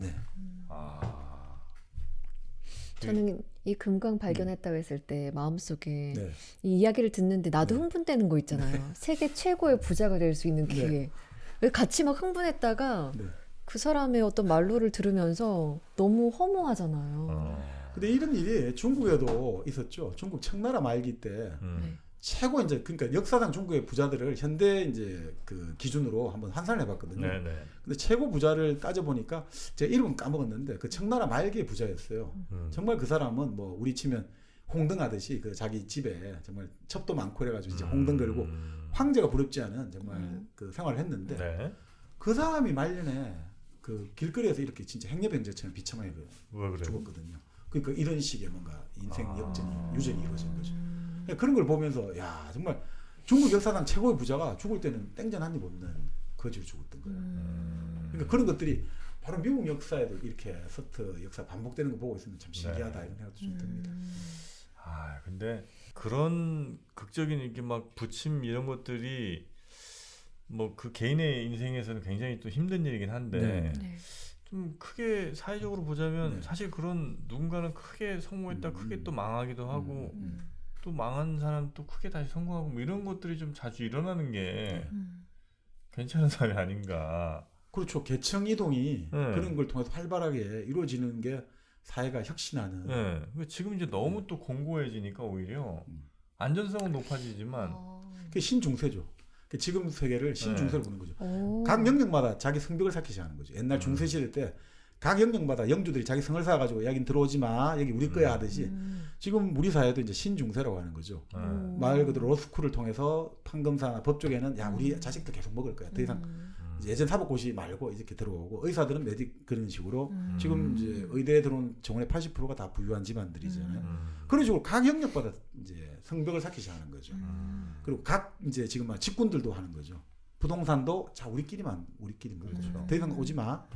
이게 신중세죠. 우리 영역을 더 이상 이제 이동하지 마. 우리 그러니까 막아주는 거죠. 보이지 않는 이제 내가 밑으로 떨어지고 싶어도 보이지 않는 유리막이 있어가지고 우리가 안전망이 쳐져 있는 거죠. 보이지 않는 안전망이 하락을 방지해주고 아파트값 어느 정도 돼 있으면 아무리 내가 망하더라도 아파트값만 있으면 내가 안전할 수 있다. 그러면 또 혁명의 시대가 오겠네요. 왔다 갔다 하니까 항상 세상하고 왔다 갔다 하니까. 혁명의 시대 우리 지선 씨는 어디 서 있을까요? 그 전에 성주가 빨리 되고 싶어요. 성주가 혁명의 시대에 제일 먼저 죽어. 아 그래요? 아니, 잘 생각해야 돼. 그러니까 유태인들이 가장 좋아하는 거는 유태인들은 예전부터 박해를 많이 받고 땅을 지을 수 없고 땅을 가지는 걸 엄청나게 안 되잖아요. 땅 가져봤자 저기 몰수 당하면 다 죽으니까 네. 포고로 하듯이. 그래도 유태인들이 개발해낸 게 바로 주식이고 선물이고 그런 걸 개발해낸단 말이죠. 그러니까 유태인들은 항상 자산을 유동화시키는 데 관심이 있는 거예요. 그래서 내가 지금 여기서 만약에 격분이 나도 언제든지 몸을 피해가지고 그 자산을 유동화시켜내는 거예요. 그러니까 선박금융이라든지 이런 걸 계속해서 금융을 만들어내는 거예요. 움직이기 쉽게. 네, 그래서 이제 우리는 그 시대를 대비해야 됩니다. 다가오는 혁명의 시대. 유동화를 해야 된다. 네, 유동화를 해야 돼. 그래서 이제 제가 볼 때는 커피를 좀 선물하는 게 좋지 않은가. 커피를요? 네. 왜요? 커피를 주변 사람들에게 많이 선물을 하면 네. 그럼 이제 그분들이 내 친구가 되는 거고 혁명의 시대에 내 목숨을 부지할 수 있게 또 되는 겁니다. 아 미리 뿌려놓으라고요? 뿌려놔야죠. 어떤 커피를 뿌리는 게 좋겠어요? 당연히. 네, 1kg씩 뿌려놓는 겁니다. 네. 특히 저 눈밑 무서운 애들, 좀 주먹 센 애들한테는 2kg씩 뿌려놓고 네. 1kg 커피, 사람과 사이를 이어주는 아주 끈끈한 접착제 같은 그런 커피가 되겠습니다. 그렇죠. 특히 뇌물이 아니라 선물이잖아요. 그렇습니다. 네, 1kg는. 1kg 커피 고마운 분들께 선물할 수 있는 그 선물 포장 같은 것도 잘 또 돼 있거든요. 그래서 받으신 분도 기분 좋고 또 드리는 분들도 크게 가격 부담이 좀 많지 않으니까 부담이 없고 또 커피 받은 거 이걸 또 누가 이렇게 막 되게 큰 부담으로 뭐 뇌물로 이렇게 생각하지는 않지 않습니까? 그렇게 스며드는 요즘 이제 커며든다라는 말 많이 쓰죠. 그래서 커피 향으로 스며드는 그런 여러분들 되시기 바라겠습니다. 선물 주고 받으실 때는 1kg 커피로 이제 모두 통일하시기 바라겠습니다. 지금 총 4개의 사건을 봤나요? 워털루와 지금 이 2부에서는 워털루하고 그 다음에 그 서터. 서터라고 네. 정말 너무 부침이 극심한 네. 그분까지 봤는데 네. 여기에 재밌는 에피소드들이 굉장히 좀 많이 네, 맞습니다. 남아있는 네. 그런 책인 것 같긴 한데 네. 어떻게 더 하시겠습니까? 네. 그럼 뭐 지금 혁명 말씀하셨으니까 네. 우리가 톨스토이 바로 혁명의 교사를 해놓고 실제로 본인은 폭력을 끝까지 반대하고 오히려 혁명 대신 신에게로 도피했 레프 톨스토이 치료. 톨스토이가 혁명을 어떤 교사였다고 볼 수 있죠. 그래요? 왜냐하면 민중 네. 황제를 비판하고 그 당시에 러시아 재정을 비판했지 않습니까? 그래서 문학 작품으로. 그렇죠. 그러니까 그런데 이제 이 톨스토이가 1910년에 이제 세상을 떴는데 러시아 같은 경우가 우리 라스푸틴 할 때 됐습니다만 5년의 네. 혁명이 일어나고 그 네. 이후로 일종의 뭐 입헌제로 바꿨다고 하지만 실제로는 계속 황제가 권력을 가지고 있고 네. 그 와중에 혁명의 기운이 계속 고조되고 있을 때 이 희곡 형식으로 톨스토이의 마지막 그 죽기 얼마 전에 대학생이 찾아왔다 이거죠. 그래서 톨스토이 선생님, 왜 선생님은 우리를 이렇게 혁명의 대열로 그 선생님의 작품을 읽고 우리는 이렇게 세상을 바꿔야겠다고 생각하는데 왜 선생님은 혁명에 동참하지 않으십니까? 라고 이제 찾아온 거죠. 그걸 희곡 형식으로 아주 재밌게 꾸며놨죠. 그렇게 가상의 네, 상황을 네. 설정해 놓고 그렇죠. 그래서 이제 톨스토이의 마음 혹은 뭐 그 당시 민중의 마음을 이렇게 좀 대변하는 그런 그렇습니다. 형식을 썼군요. 네. 이 보면 이렇게 나오는 거죠. 저희는 어린 시절부터 선생님의 책대로 살아왔고 청년이 되었을 때 선생님은 저희의 몸속에서 심정을 일깨워 주셨습니다. 그 누가 우리로 하여금 인간 재화와 분배의 불공정성을 깨닫도록 가르쳐 주었습니까? 선생님의 책을 통해서 인간에게서 인간성 대신 불의를 보호하는 국가와 교회 지배자로부터 우리의 심장은 등 돌렸습니다. 선생님은 이 잘못된 질서를 궁극적으로 무너뜨릴 때까지 우리의 온 삶을 바치도록 명령해 주셨습니다. 톨스토이가 아니 그게 아니라 그렇지만 폭력을 통해서는 안 된다. 계속 그렇게 하는 거죠. 그러니까 선생님은 왜 자꾸 멀어지십니까? 이렇게 해놓고 나서 노골적으로 이야기하겠습니다. 선생님은 지금 정부의 어마어마한 범죄 앞에 눈을 뜨셔야 됩니다. 책상 앞에서 힘차게 일어나셔서 혁명의 편에 들어주셔야 됩니다. 선생님 아시잖아요. 지금 이 사람들이 얼마나 썩어 있는지. 그러니까 선생님이 저희를 혁명가를 만들어 놓고 지금 자꾸 정을 돌리시고 그러면 이 짜르에 폭력을 인정하시는 거 아닙니까? 이러거든요. 그러니까 톨스토이가 한마디 하는 거죠. 나는 한 번도 폭력을 인정한 적이 없어. 나는 30년 전부터 모든 권력자들의 범죄에 대항하기 위해 내 본업을 적어두고 있어. 나는 사회 상황에 완전한 새 질서를 촉구하고 있어. 라고 이제 폭력은 인정 안 하지만 내가 계속해 왔다. 근데 이제 대학생들이 막 논박을 하는 거죠. 그래가지고 달라진 게 뭐가 있습니까? 선생님의 책과 팸플릿 온건한 촉구를 해가지고 러시아에 뭐가 좋아졌습니까? 하면서 계속해서 이래가지고는 답이 없습니다. 이제 행동의 시간입니다 하니까 당신들은 그 폭력을 성스러운 행동으로 정오를 불러일으키는 성스러운 행동으로 부른지만 나는 정오는 알지 못하고 알고 싶지도 않소. 우리 국민에게 죄를 짓고 있는 자들에 대해서도 난 적대시하지 않소. 왜냐하면 악행을 자행하는 자는 그 악행을 당하는 자보다 영혼이 더 불행하기 때문이요. 나는 그런 나쁜 놈들을 동정하지만 정오하지는 않소. 범죄자 또한 내 형제요. 이게 톨스토이 말은 어떻게 보면 좀 이상적인 말이죠. 근데 이런 건 있는 것 같아요. 세상은 바뀌어야 되는데 폭력을 쓰지 말자 뭐 이런 거예요? 그렇죠. 왜냐하면 톨스토이 입력 가능. 어떤 도덕적 질서도 폭력을 통해서 강제로 이루어질 수 없다. 우리가 혁명을 해가 좋은 세상 만들자는 것들이 폭력을 하는 것은 나쁜 방법이죠. 그러면 그건 좋은 세상이 될 수가 없다 이거죠. 왜냐? 폭력은 불가피하게 다른 폭력을 낳는다 이거죠. 당신들이 무기를 지르면서 정의의 전쟁을 한다고 하는 즉시 새로운 전체주의를 만들어낸다. 당신들은 지금 이 전제주의를 타파하는 대신 연구한다. 사실 러시아 혁명을 보면 그렇게 된 거죠. 새로운 세상을 만들자고 했는데 스탈린의 전체주의를 만들어냈단 말이죠. 그러니까 이게 참 딜레마인데 우리가 그런 이야기를 하죠. 참 지금 세상이 불공평하잖아요. 자, 불공평하니까 우리가 예전에 혁명을 해가지고 이 썩어 빠진 세상을 다 갈아엎자라고 했는데 자, 근데 결국 갈아엎어 가지고 한 게 사회주의였잖아요. 사회주의 혁명. 러시아, 그렇죠. 중국. 성공했냐 이거죠. 오히려 결국 내린 거는 강권, 권력을 통해서 그렇게 다 그러면 없애고 재분배하는 건 다 실패했단 말이죠. 재밌는 어떤 분이 그런 이야기 하시는데 권력이 딱 정권을 지는 순간 국고하고 나라의 국고하고 자기 개인의 사금고하고 구분이 안 된다는 거예요. 권력자에게는. 어떤 전제적 권력도 구분 못 하는데 다 실패한다는 거죠. 그러니까 권력 잡고 나면 그 구분이 안 된다거든요. 내도 짐이 곧 국가다 되는 거죠. 내가 하는 건 다 정의를 위해서 하는 거고 그 돈에 대해서 감이 없단 말이죠. 네. 지금 우리가 예를 들어 예전에 이제 임지영 교수가 그런 말 했는데 우리가 정치인들이 여러 사람들에게 돈을 받고 이런 것들을 이거 정치자금 위반이고 뇌물이라고 그걸 하는데 비교하기는 좀 그렇습니다. 임지영 교수 말씀입니다만 그러면 예전에 우리가 정의를 위해서라고 하지만 그 돈을 받는 것에서 무감했다 이거죠. 이건 혁명 자금이야. 이거 지금 도피 자금이야. 그렇게 무감했다는 거죠. 근데 그런 것들이 브라질이나 이런 사례를 보면 그런 여러 가지 게릴라 활동하면서 그렇게 하다가 딱 권력을 잡고 나면 그게 무감했기 때문에 그게 계속 가더라고요. 그래서 어느 순간에 그게 큰 사건이 되더라는 거죠. 그러니까 그런 것들이 있지 않습니까? 참 이게 우리가 사회적 불평등을 타파하기 위해서 그러면 그런 거 있잖아요. 부자의 호주머니를 털어가지고 빈자의 호주머니를 지갑을 채워주자라고 하잖아요. 그런데 역사의 경험은 그럼 사회적 불평등이 더 심화되더라고요. 강제적 수단을 동원할수록 우리 생각에는 그럼 잘 될 것 같잖아요. 부자들에게서 돈을 호주머니를 털어서 빈자의 지갑을 채워주면 잘 될 것 같은데 불공정성을 더 심화시켜요. 더 힘들게 만든 게 역사의 지금까지 사례 아니었나? 뭐 사회주의 사례는 대표적이었고.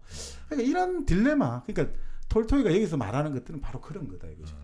그러니까 새로운 세상을 만들려는 사람은 새로운 세상을 만들기 위해서 지금 폭력을 좀 써야 된다고 하는 순간 그게 힘들다는 거죠. 까미도 마찬가지잖아요. 정의의 사람들에서 새로운 세상을 만들기 위해 하는 사람은 적어도 폭력을 하는 사람은 내 목숨을 1대1로 교환해야 된다는 거죠. 내가 저 독재자를 죽이려면 내 목숨도 같이 바쳐야 된다 이거죠. 그래서 권력자를 암살했잖아요. 네. 그러니까 권력자의 부인이 찾아와야 용서해 주겠다고. 아니라고. 나는 내가 혁명에 나선 이상, 혁명가가 된 이상 내가 그 사람의 목숨을 걷어왔기 때문에 나도 내 목숨을 바쳐야 된다. 그래야 공평한 거다. 1대1의 윤리란 말이죠. 그래서 까미도 주장하는 건데 바로 이런 거죠. 그거를 그 정의로운 사상을 위해서 수단의 폭력의 수단을 하는 순간 결국은 나중에 인간성이 깨지더라는 거죠. 일본의 적군파가 그 예전에 적군파의 그 아시마 산장이었나요? 그 산장 사건에서도 자기 동료들끼리 서로 이제 지나온 과거를 자아 비판하다가 결국 열몇 어마어마하게 많은 동료를 스스로 죽여요. 이렇게 돼버리더라는 거예요, 서로 간에. 그러니까 그리고 내부적으로 계속해서 이제 서로 적을 만들어내고 결국은 우리가 인간다운 세상을 만들기 위해서 내린 것들을 수단을 이제 이 인간다운 세상을 만들기 위해서 우리는 좀 적들이 쓰는 방법을 해야 된다. 우리도 과도제를 좀 하고 우리도 동지 조직의 명령을 따르자. 이렇게 가다가 오히려 더 인간성 상실되는 것들. 도스토옙스키가 악령에서 그런 식으로 자기 동료를 죽여버린단 말이죠. 조직의 대의를 위해서. 그렇게 해서 인간성이 망가지는 실제 네차이프 사건들을 갖고 있는데 이런 것들이 이제 톨토이하고 대학생들하고 지금 토론하는 거 이게 그때 이야기예요 사실은. 바로 이 20년대 이야기인 거죠. 지금. 자 그러니까 톨토이는 이런 이야기하는 거 진정으로 강한 것은 폭력을 통해 폭력에 대항하는 것이 아니라 양보를 통해 폭력을 나약하게 만들어야 됩니다. 간디의 무저항 운동이죠. 맞아가지고 이 사람들 하여금 부끄럽게 만들어라. 우리 대학생들은 당장 집어치우세요. 그것은 그 당시 2000년 전 이야기고 지금도 그렇고 그 당시도 아무런 도움이 안 됐습니다. 그게 도움이 됐다면 이 세상이 지금까지 고난과 피로 가득 차 있지 않을 텐데요. 지금 수많은 사람들이 시베리아와 감옥에서 건강을 해치고 생명을 잃어가고 있고 내일은 그것이 수백만의 사람이 범죄자 때문에 계속 고통을 당하게 됩니다. 왜 선생님은 그걸 하지 않으십니까? 말로는 고통을 분담하지 해놓고. 자 그러니까 톨토이가 계속 그래도 그러면 안 된다. 우리는 폭탄과 권총으로 이 세상에서 악행을 물어낼 수 없다. 자꾸 하면서 신념을 위해 살인하는 것보다는 차라리 신념을 위해 고통을 겪는 편이 더 낫다. 무장 운동을 해라. 이런 거죠. 그러니까 대학생이 딱 한마디 합니다. 이게 제일 뼈아픈 한마디예요. 그럼 선생님 그렇게 고통을 겪는 것이 그렇게 좋고 유익하다면서 왜 선생님은 고통을 겪지 않으십니까? 왜 선생님은 순교자 정신을 축혀세우면서 다른 사람 농부들이 덜덜덜 떨면서 배가 고픈 동안 선생님은 집에서 따뜻하게 앉아서 은식게 차린 음식을 드십니까? 왜 선생님은 선생님의 가르침 때문에 고통을 당하는 추종자 대신 왜 스스로 핍박당하지 않습니까? 왜 선생님은 거리로 나가지 않으십니까? 왜 선생님은 스스로 행동하는 대신 말씀만 하시고 스스로 모범을 보이지 않으십니까? 야 이거 진짜 뼈아픈 말 아닙니까? 이 지식인이라든지 우리 지도자라는 사람들의 그 위선을 정면으로 통박하는 거잖아요. 아니 너 그렇게 우리 젊은이들이요 혁명에 나서라 해놓고 자기 자식들은 왜 전부 다 미국으로 보내냐 이거죠. 전부 다 미국으로 전부 다 유학 보내고 미국으로 보내고 좋은 대학 보내려고 그러고 그러면서 왜 이렇게 하느냐. 그럼 선생님 그렇지 않냐니까 이 톨토이가. 근데 참 웃기는 게 이 톨토이야말로 가장 위선적이 않은 사람이거든요. 그 라스폴레나는 자기 집에서 맨날 일하는 사람이란 말이죠. 자기는 음식도 거의 제일 검소하게 먹고 그 사람한테 오히려 이런 공격을 받으니까 참 이게 아이러니하죠. 이 사람이야말로 가장 땀 흘리며 살아가고 있는데 그리고 거칠게 살아가고 있는데 자, 그러니까 옆에 사람들이 아니 이런 무리한 놈들이 있나 하니까 톨토이가 진짜 멋진 사람이에요. 내버려 두시오. 이 젊은이의 말이 정말 훌륭한 것이오. 이 젊은이는 정말 젊은이답소. 그러니까 젊은 사람들은 의심하고 이런 것보다는 신념을 가지고 행동을 하려고 하잖아요. 그 젊음의 특징이잖아요. 우리가 나이가 들어가는 사람의 특징은 항상 비판하고 의심을 하는 거지만 젊음은 그래서 의심해라 이런 말 안 좋아하거든요. 신념을 일단 가진 이상은 우리가 실천을 하는 걸 좋아하거든요. 그게 젊음의 장점이죠. 그래서 그 이야기 하는 거죠. 그렇소. 당신들은 나의 가르침과 나의 말에 걸맞게 왜 직접 고통을 겪지 않느냐고 묻는 거죠. 그러니까 너 은행일치 안 하고 있잖아. 라고 이제 묻는 거죠. 그렇소. 그것은 내가 너무 비겁하고 너무 나약하거나 너무 솔직하지 못하기 때문이요. 내가 너무 쓸모없고 죄 많은 사람이라서 하나님이 뭔가 지금 내가 절박한 일을 행할 수 있는 능력을 지금 안 주기 때문에 내가 지금 계속 여기 있었던 것 같다. 근데 당신들의 말을 들으니 내가 정말 정말 내가 너무나 부끄럽다.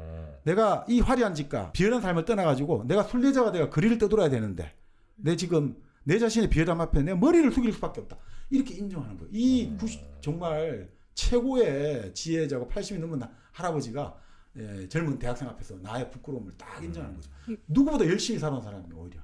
이거 누가 글로 남긴 거예요? 희곡인데 아니 실제로 좀 이제 또 사실은 좀 사실 떠나게 된 것도 부인하기 불화도 있지만 이런 것도 좀 있어요. 그렇습니까? 마지막으로 나는 진짜 은행일치하는 삶을 살아야 된다 이런 게 있는 거죠. 이게 참 모순 같아요. 예전에 그 지금 영남대 교수하시는 박흥국 선생님도 그런 말씀하시는데 우리가 지식인들이 민중을 위해 살아야 된다, 농민을 위해 살아야 된다는데 막상 농민하고 민중하고 이야기를 해보면 정말 힘든 경우가 많거든요. 그래서 어떤 지식인도 난 정말 민중을 위해서 살아왔다고 자부하지만 그래서 어떤 사람들하고 한 달간 같이 사는 차라리 난 감옥에 들어가니 낫겠다라는 말 하는 사람도 있어요. 너무나 힘들더라, 완고하고 본인들에게 의심도 많고 여러 가지 안 좋은 속성도 많이 보여주고 그런 것들이 많잖아요. 그러니까 내가 관념으로 생각했던 민중하고 현실에 만난 민중이 많이 다르거든요. 그럴 때 이제 어떻게 할 것인가. 그럴 때 톨토이는 오히려 솔직한 사람 아니냐 이거죠. 쭉 읽어보면 정말 관념적으로만 계속해서 민중이 어떻고 민중의 삶을 하는 사람보다 누구보다도 농민의 삶을 살아온 사람이 오히려 부끄러움을 느낀다는 것들. 근데 이제 대학생들은 비판해야죠. 은행일치를 왜 안 했느냐. 근데 본래 은행일치는 쉽지가 않죠. 우리 은행일치가 다 되면 그 순간 승자잖아요. 우리가 도를 깨우친 거잖아요. 우리는 항상 그걸 하기 위해서 노력하는 거지. 은행일치가 한다면 우리는 승자겠죠. 톨스토이는 그래서 말년에 뭐 거리로 나가요? 그래서 이제 어떻게 되느냐. 그래서 자기가 결단을 내리는 거죠. 그래요. 나는 이런 말을 하고 지금까지 그 충분히 실천을 못했다. 그래서 내가 더 많은 고통을 겪었는지 모르겠다. 그러니까 너희들 말이 맞다. 내가 나 자신만을 위한 고통에 이렇게 쓸모없는 상태로 머무르고 있고 그 고통을 내가 자랑하듯 내세우고 있었구나. 내가 너희들 말 듣고 다시 한번 내가 생각을 해야 되겠다. 라고 이제 말하면서 그러니까 대학생들이 그러니까 선생님 우리하고 같이 나갑시다. 선생님이 만약 혁명의 선두에 계신다면 수백만 명의 사람들을 얻을 것이고 희생자들은 적어질 것입니다. 선생님이 나와 있으면. 그러니까 톨토이가 한마디 하죠. 나로 인해서 단 한 사람의 생명이라도 죽어가게 된다면 나는 양심상 그것을 막아야 할 것이요. 근데 나로 인해서 그럼 내가 혁명을 부추겨 대리 앞에 가서 어떤 사람이 죽는다면 나는 막을 수밖에 없다. 라는 말 같기도 하고 그래 사람을 내가 좀 더 덜 죽는다고 한다면 난 나가겠다 하는 말도 될 수 있게 여러 가지 해석이 되겠습니다만 제가 보기에는 어떻든 톨스토이는 사람이 죽는다는 것에 반대하거든요. 그러니까 위대한 지도자는 사실 그런 거거든요. 링컨 대통령이 위대한 이유는 내 임기 기간 동안에 적어도 한 나라의 대통령 지도자 내 임기 기간 동안에 억울한 사람이 단 한 명이라도 죽지 않게 만들겠다는 게 대통령의 포부예요. 내가 그 자리에 있었기 때문에 단 한 명의 억울한 죽음을 건졌다고 하면 나는 지도자가 성공한 거거든요. 단 한 명의 억울한 죽음. 그러니까 링컨 같은 경우는 남북 전쟁할 때 전쟁을 하는 와중에도 링컨이 서명한 사형 집행선 딱 한 건이라고 해요. 그만큼 사람의 목숨을 귀하게 여긴 대통령이었다는 거죠. 자, 그러니까 이게 다 일맥상통하는 것 같습니다. 자, 그 상태에서 결국 톨토이는 이제 고민을 하고 저 젊은이를 보면 러시아에는 희망이 있다. 저렇게 사랑하는 젊은이들. 그런 다음에 어떻든 그렇지만 나는 인간적이면 형제적인 사랑을 거부하는 당신들하고는 갈 수는 없다. 그러니까 폭력과 혁명으로는 난 할 수 없다.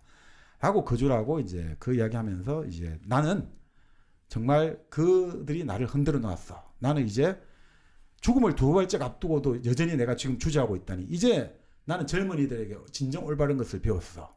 저들이 나를 뒤흔들어 놨어. 나는 이제 실천을 해야 돼. 하고 이제 거리를 나서게 되는 거죠. 그래서 이제 부인과의 불화도 좀 있었겠습니다만 결국 자기 라스폴리아나 저택에서 네. 이제 결국 주치의와 딸을 데리고 결국 그 저택을 떠나는 거죠. 그래서 흔히 말하는 거리로 나서게 된 거죠. 그래서 마지막 이 희곡에서는 그 대학생이 오고 나서 3일 후에 아스타포보역에서 결국 도착해가지고 역장이 안내준 초람상에서 결국 톨스토이는 그 인류와 평화를 위한 대장정 그리고 숨을 거두게 되는 걸로 이렇게 나오죠. 결국 톨스토이는 마지막에 거리로 나선 거죠. 네. 젊은이에게 설득이 된 거네요. 네네. 참 어떻게 보면 이 그 진짜 위선적이지 않다. 톨스토이는 그것을 어떤 자기가 진리니까 이것을 하자 이렇게 강요하지 않는다는 게 어떻게 보면 톨스토이의 매력인 것 같아요. 네네네. 그리고 마찬가지로 대학생들이 혁명이라고 말하잖아요. 아니 이게 혁명을 해가 지금 수백만의 목숨을 건져야 됩니다. 그게 맞을 수 있어요. 정말 순수한 진리. 근데 어떤 분이 재밌는 말을 했는데 가장 순수한 진리라도 폭력으로 강요하면 그것 자체로 제약이 된다는 거죠. 그것이 아무리 좋은 것이라도 우리 뭐 그런 말만 부모가 아무리 이게 좋고 아이에게 좋은 것이라도 그것을 강요하는 순간 그것은 아이에게 그 제약이 될 수 있는 것 똑같은 거죠. 네, 저는 뭐 그런 생각이 듭니다. 저도 좀 반성을 많이 하게 됩니다. 제가 너무 여러분께 광고를 좀 강요한 건 아닌가. 강요했어요. 여러분 마음껏 선택하시기 바라겠습니다. 강요하지 않겠습니다. 네. 오늘 큰 깨달음 얻으시네요. 큰 깨달음 얻습니다. 그래도 일당백은 좀 꼭 들으셨으면 좋겠어요. 제가 좀 때리겠습니다. 네. 하지 말라고 강요하면서 때려. 근데 이게 요 대목에서는 문학적으로 마지막 대목이 참 재밌는데 네. 그 역장이 이렇게 우리 러시아의 국보 같은 분을 이런 우리들 때문에 이런 고통을 겪어야 됐던 게 너무 이해할 수가 없다. 우리는 우리가 숨쉬는 걸 부끄러워야 된다. 톨스토이 선생이 돌아가신 게 돼요. 그러니까 이 톨스토이의 친구이자 주책이 이 말이죠. 너무 그렇게 애통해하지 마세요. 그분이 우리 인간들 때문에 고통받지 않았다면 결코 그분은 오늘날 인류의 톨스토이가 되지 못했을 겁니다. 그러니까 고통을 겪었기 때문에 별 볼 일이 있는 사람이 된 거예요. 제가 어느 영화를 봤는데 그 영화에서 그 주인공이 너무나 전쟁 때 병사를 치료해 주다가 이 병사가 매독이 있었거든요. 그러니까 이게 자기가 상처 난데 치료하다가 피가 담그니까 매독균에 걸린 거죠. 매독균에 그 당시만 해도 이게 치료가 안 되니까 평생 약을 먹어야 되니까 전쟁이 끝나고 일본 영화로 기억나는데 전쟁이 끝나고 이제 돌아왔는데 자기를 6년을 기다려준 약혼자가 있는데 약혼자는 빨리 결혼하지 않는데 말을 못하는 거죠. 왜냐하면 내가 이 치료를 받으니까 결혼 못한다 이러면 그 약혼자는 절대 더 안 떠날 거라 이거죠. 그럼 나는 나을 때까지도 영원히 기다리겠다. 그러면 이거는 그때 어떻게 될지 모르니까 나는 내 젊음을 희생할 수 없다. 그렇게 해서 자기가 정말 사랑하지만 다른 데 결혼하는 걸 보내주거든요. 시집가라고. 근데 나중에 사람들이 그래요. 저 사람은 성자다. 진짜 치료 열심히 하니까 그 아버지 되는 의사 그렇게 이야기하는 거죠.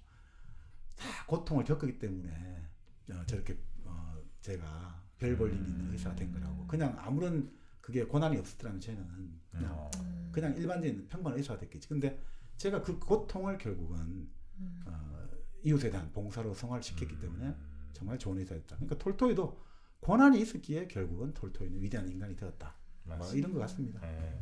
고난이 사람을 크게 만듭니다. 이건 불변의 진리인 것 같아요. 그냥 억지로 고난의 길에 빠뜨리는 건 좀 미안하긴 한데 그래도 좀 그거는 뭐 팩트인 것 같습니다. 진짜 아무리 봐도. 자, 오늘 저희가 스테판 츠바이크의 인류사를 바꾼 순간 뭐 더 많은 에피소드가 아마 있으신 것 같긴 한데 또 시간도 있고 하니까 오늘은 이 정도로 이 가을밤 좀 마무리하면 어떨까 싶습니다. 네, 너무 재밌었어요 오늘. 정말. 그래요? 네네. 지선 씨가 많이 좋아하는 주제인 모양이군요. 네.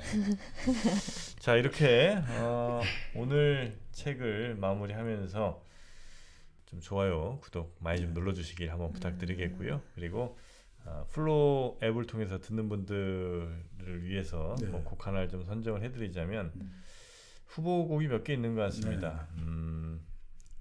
워털루 하나 나왔고요. 워털루. 이미키 씨의 날개 어떤가 싶고요. 젊은이여 이상의 날개를.